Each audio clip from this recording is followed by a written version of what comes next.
crowding, there's pushing, there's all sorts of touching. Hi, we're Ruben and Rebecca, and we specialize in quick trips on a budget. We recently took a free trip with UTO Vacations, and, well, was it free? Is it a scam? Or is it just the Chinese government trying to take us on a shopping trip? You can buy two or combine with your friend to buy together. Will we see the real beauty and culture of China? Well, check out this video and see what happens.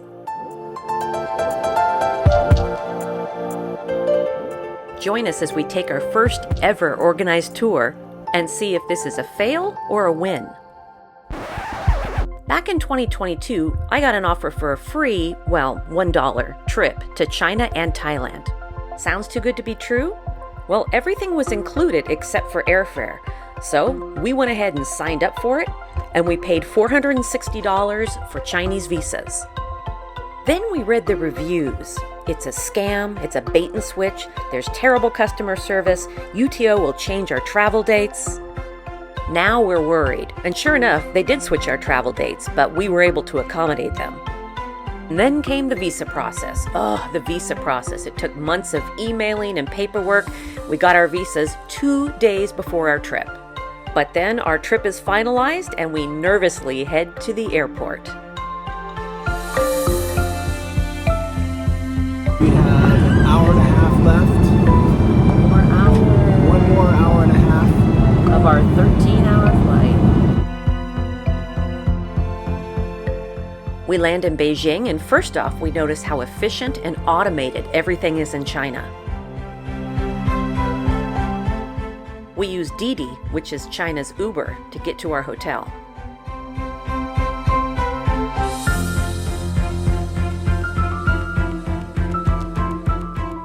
We need a little help with the ATM, and the staff at the hotel did not speak English, so we had to use the translation app. UTO had promised 4-star hotel stays, so we were curious to check out the Warm Springs Hotel, and sure enough, it's a 4-star hotel. And because the hotel sits on a hot spring, each room has one of these spa rooms where the mineral water is piped in.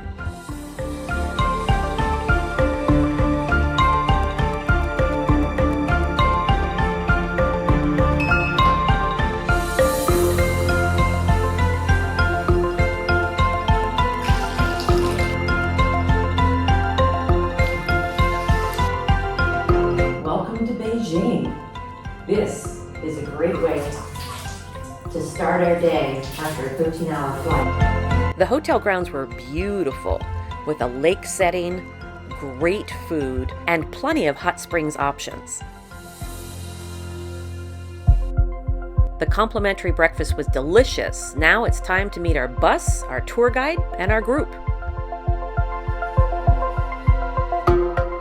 This is Andy, our enthusiastic tour guide. Today we're going to downtown tour. In morning we have more walking, maybe 4.5 miles. We're going to Town Square and we're walking to the Bund city direct. Our group consisted of 20 Americans of all ages. One benefit of a tour group, we get to skip the regular line.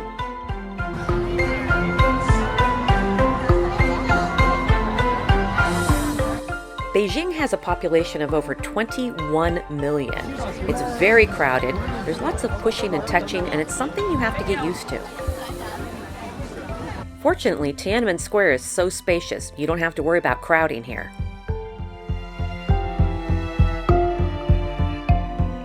Our guide gave us headsets so we could wander around and still hear him. There are so many cameras in the city, our guide said there are no hidden spots in Beijing. When you're in Beijing, it's obvious that it's a communist country, and our guide Andy had some interesting perspective on how great it was to live here.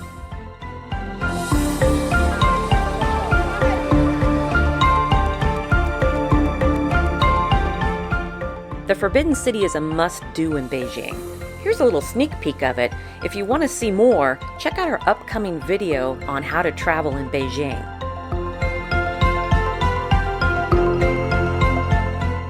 Some of the sites we visited are optional, which means you have to pay more to see them, like this one. We'll show you which ones are optional and which ones are included.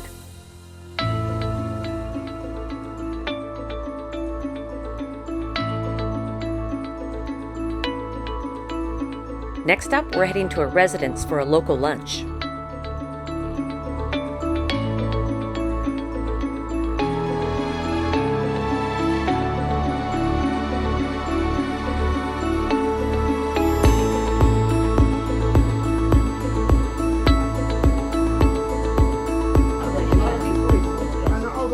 After lunch, one of the cooks showed us how to roll dumplings.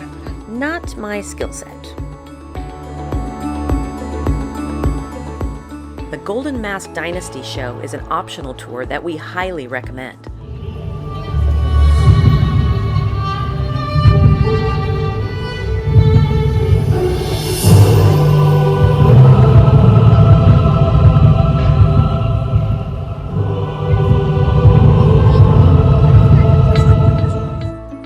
UTO's China tour is sponsored by the Chinese government, so they provide cultural tours of Chinese industries, which also provides shopping opportunities.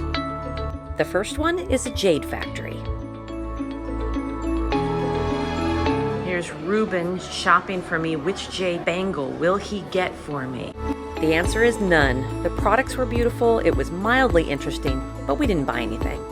We were a little annoyed that we had to wait for the others in our group to finish their shopping. China also has a very famous slogan. You are not heroes unless you climb on the Great Wall. Everybody will be international heroes. A trip to the Great Wall is included in the tour, and it was as epic as we thought it would be.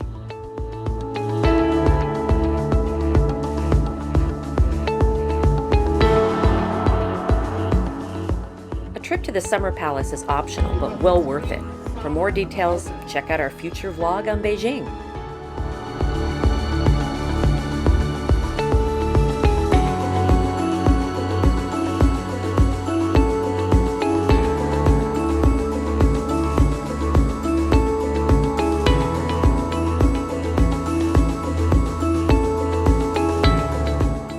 More government sponsors, the traditional Chinese medicine center. Doctors tried to sell us on Chinese herbal medicine, but they did send in a group of foot massagers. Masseuses? Anyway, that was totally worth it. But the only thing we bought was the tea for soaking our feet. Back at our hotel, there was a room selling luxury knockoff goods. It was a little strange and we didn't buy anything. But we did buy the Peking duck. The next morning we said goodbye to tour guide Andy as he dropped us off at the airport, and we said hello to Shanghai. We met our new tour guide, hopped on the bus, and headed to Suzhou.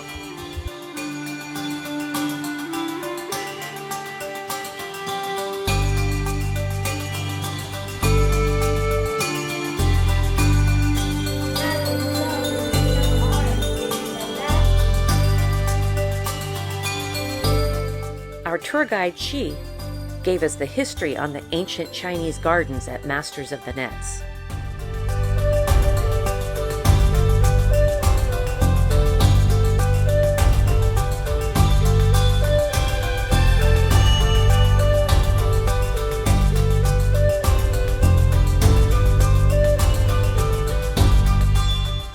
Another government-sponsored stop, the Embroidery Institute, was actually very interesting to see these artists at work. This piece will take a year and a half to finish.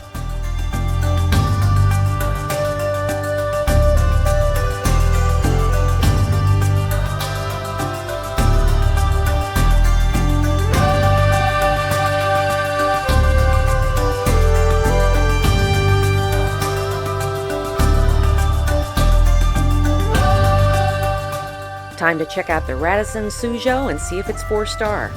Yep, it is.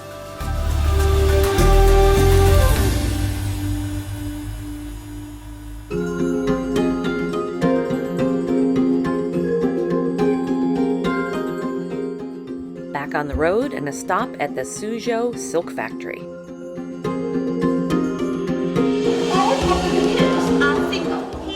The silk making process is actually interesting, but that sales pitch. Combine with your friend. This lady sold hard, and we did buy a silk bed set.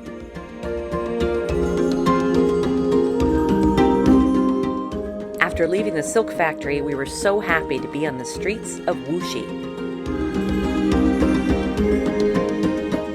I bought this sun parasol for $8. Hey, she looks just like me. Wuxi is known as a water town, and they've been using these ancient canals for hundreds of years.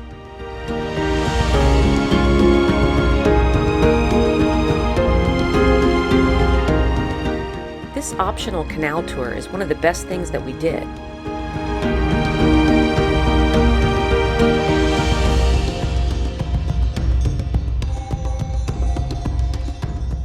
Not really sure what this is, but we saw young women dressed in traditional wear all over China.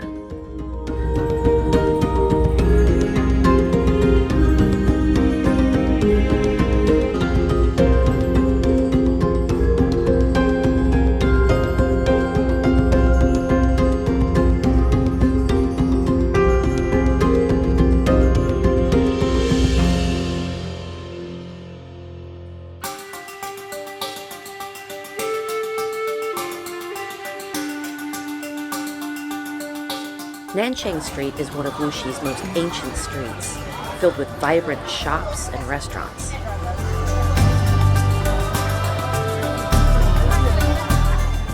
You can play with cats in this cat cafe, or just buy one from this cage.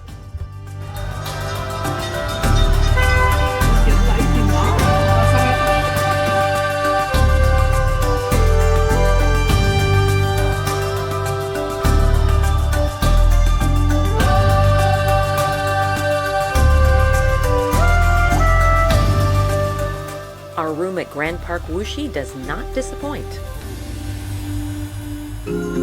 We are off again this morning on our way to Hangzhou, but first stop at the Pearl Factory. 3 years old, before I open. But my wife is getting strong-armed here. So good. These salespeople were hardcore, but we bought nothing.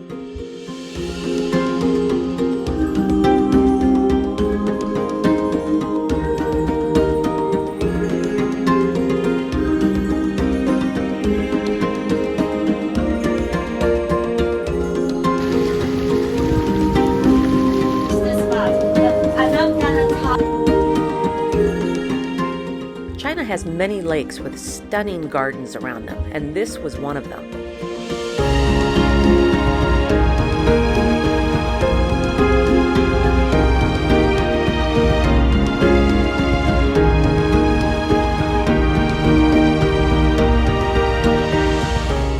Another day, another 4-star hotel.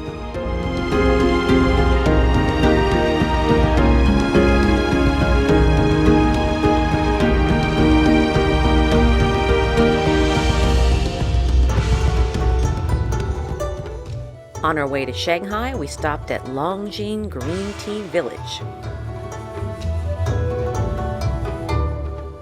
The gardens here are so beautiful, we didn't even mind that the Chinese government is trying to sell us tea. Please use your fingers. Yes, at the table for 3 times. It was delicious, and I bought some. Chinese fast food, noodles and french fries.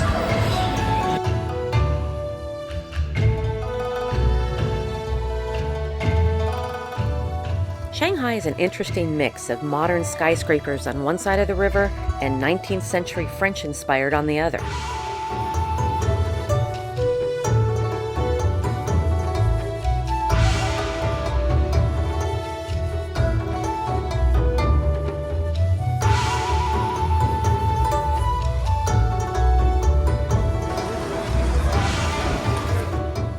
This optional river cruise is the highlight of Shanghai, and you'll see why in a minute.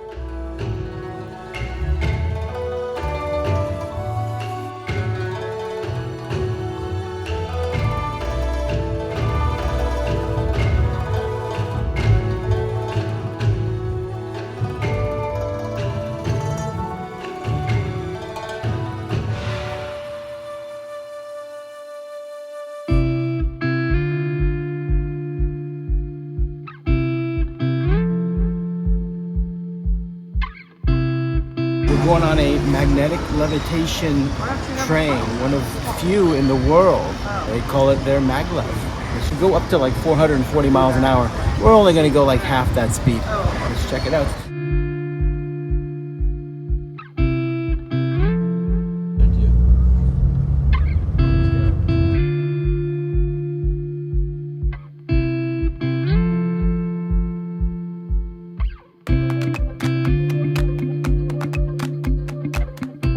Fast, 180 miles an hour. It can go twice the speed.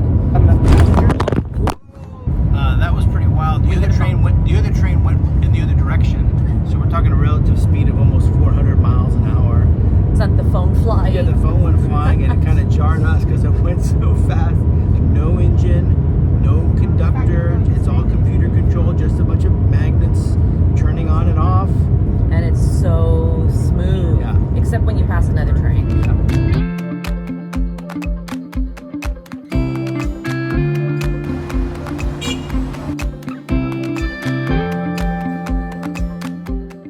This is the knockoff market, and they're known for high-end brand knockoffs.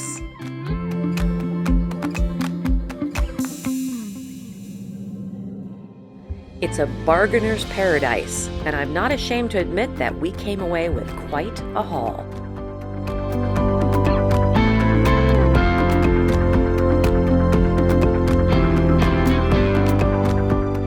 There it is. Another great optional tour is the Shanghai Acrobatics Show.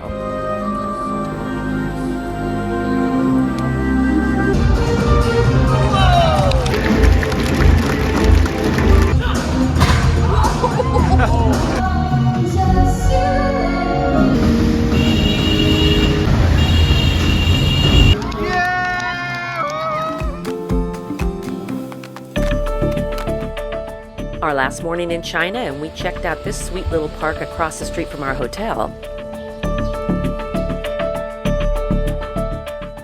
And a seafood hot pot lunch before heading to the airport. We're heading to the airport, saying goodbye to China. Our next country, we're heading to Thailand. Goodbye, Shi, our favorite guide.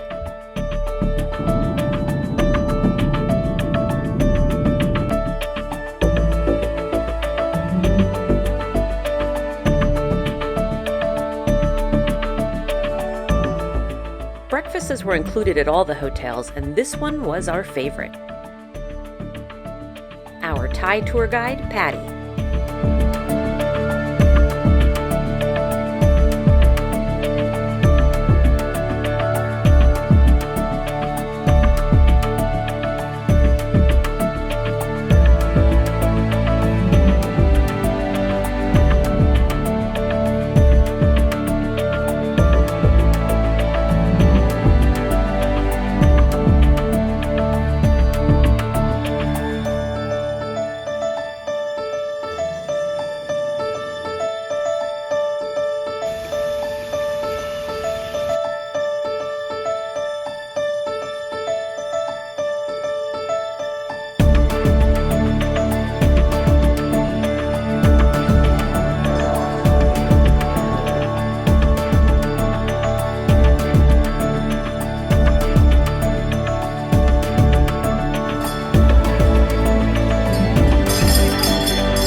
One of our favorite parts of the tour were the streets of downtown Bangkok.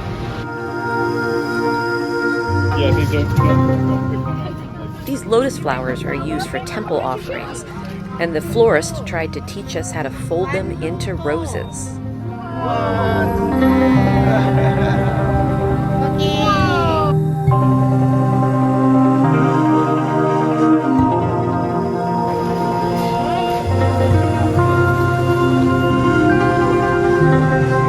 Long-tail boat ride.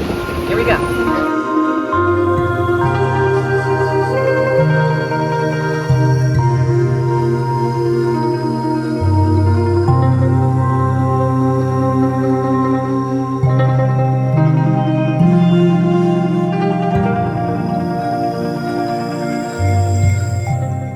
monitor lizards were scary.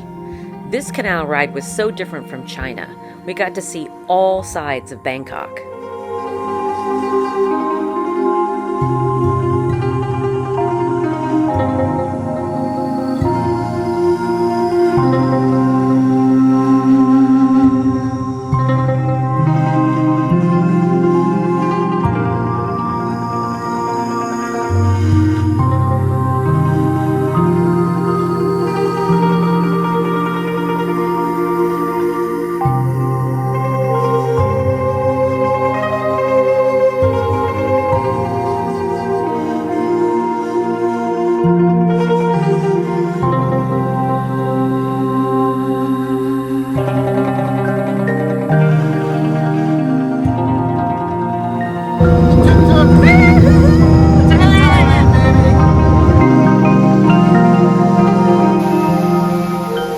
Our hotel had a rooftop pool with incredible views of Bangkok. The Asiatique market had some great shopping.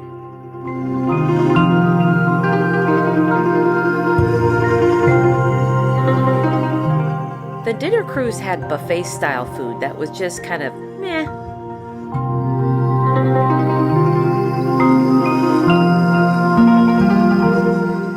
But the views were well worth it.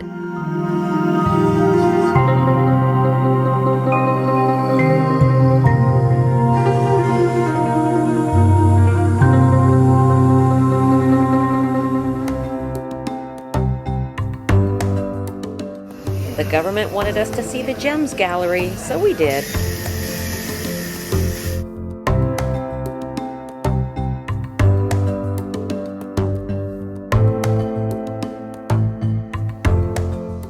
On our way to Pattaya, we stopped off at Buddha Mountain, where there's a golden Buddha that's lasered into the mountain. It's 358 feet tall, and it was fascinating. So were these monks that we had some conversations with.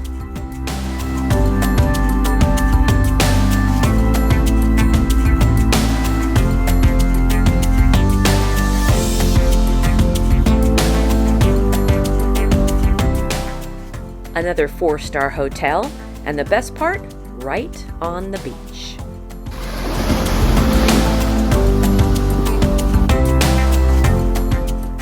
Our day in Pattaya offered 2 optional tours, a day on Coral Island or the Elephant Sanctuary. Guess which one we picked? The guides went over the rules to make sure we were safe around the elephants and the elephants were safe around us. And then we meet them with snacks.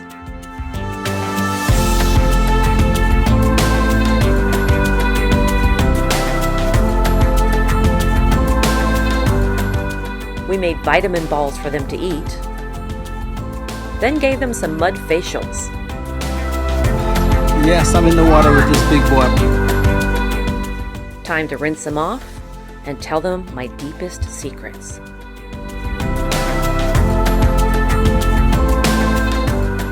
A buffet lunch was provided, and then it was time to say goodbye. We loved our time at the Elephant Jungle Sanctuary and spent the rest of the afternoon on the beach. At night we headed into downtown Pattaya, and while the beaches are beautiful, they have a reputation for partying and women who are looking for men to spend money. And it's not really a family-friendly place. Food is fabulous, and there's some really good shopping. It's the end of the tour and we're heading back to Bangkok, but one more government stop. It's the latex factory. This was our least favorite government-sponsored visit, and while they tried to sell us some latex, most of us just took naps on the bed. Our guide Patty dropped us off at our hotel and said goodbye. This is the end of our tour. Our group would fly home the next morning. We had the evening free in Bangkok, and we chose to head to the Thai boxing rings.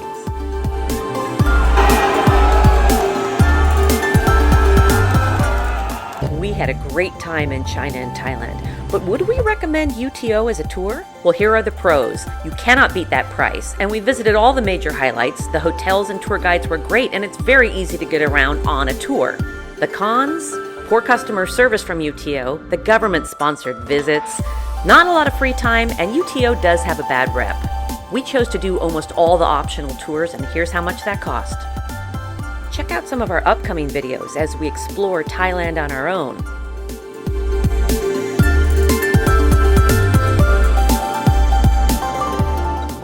And please subscribe for more quick trips.